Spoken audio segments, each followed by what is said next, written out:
Video पर मत कीजिएगा, मुझ गरीब की दास्तान सुन के जाइएगा। मेरा ईजी अकाउंट नंबर है 031602773006। ये मेरा ईजी अकाउंट नंबर है।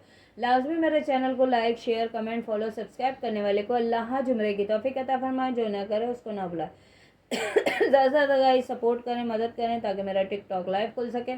और आज 13 तारीख है, जुम्मे का दिन है। हर कोई फेक नहीं होता, बोलने वाला फेक होता है। देखें गाइस, मैं इंस्टाग्राम, फेसबुक, यूट्यूब पे लाइव आ चुकी हूँ। लाइव वाला बंदा कभी झूठ नहीं बोलता। और मेरे 2 छोटे छोटे बच्चे हैं। बार बार कह रही हूँ, 2 साल हो चुके हैं बिजली को मेरी। आप लोगों ने अभी भी किसी चीज़ में भी 1 रुपए की भी मदद नहीं की है।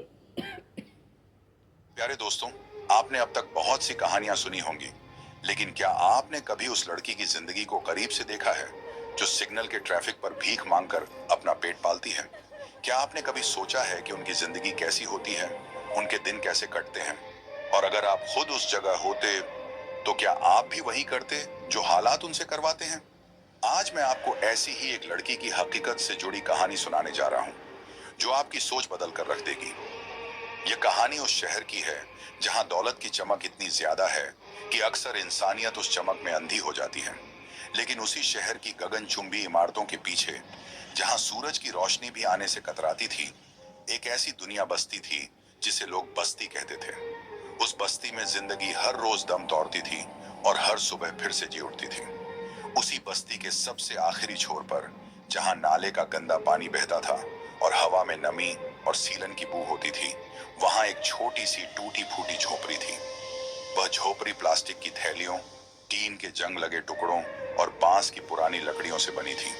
जब तेज हवा चलती तो वह झोपड़ी किसी सूखे पत्ते की तरह थरथराती थी, मानो अभी गिर पड़ेगी।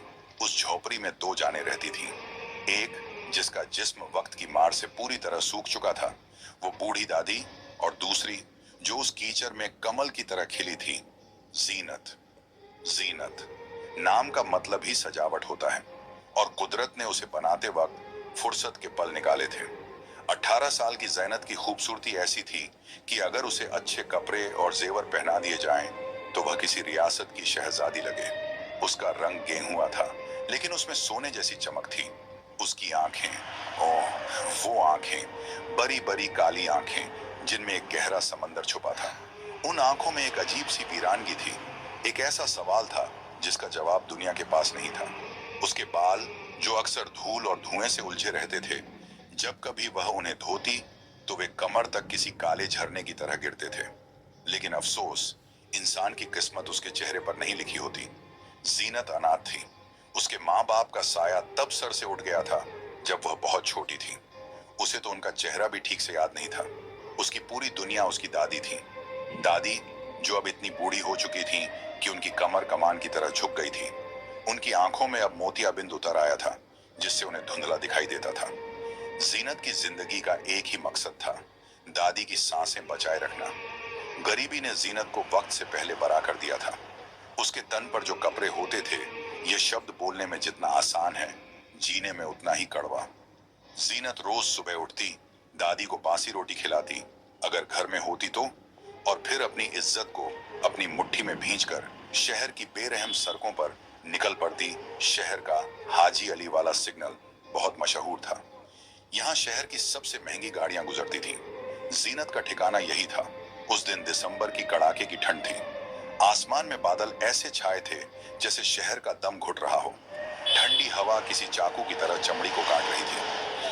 तो प्लीज़ गाइस, रमज़ान शुरू हो रहे हैं, देख लीजिए। अगर आप लोग 1 रुपया नहीं भेज सकते, मेरे अब्बू अम्मी के नाम के तवाफ़ के लिए भेज सकते हैं, तो 1 रुपया नहीं तो 10 रुपये भी भेजते हैं। तो नीचे स्कैनर चल रहा है, नहीं तो कल को आप लोग भी तरसेंगे मुझ गरीब के साथ सेल्फी।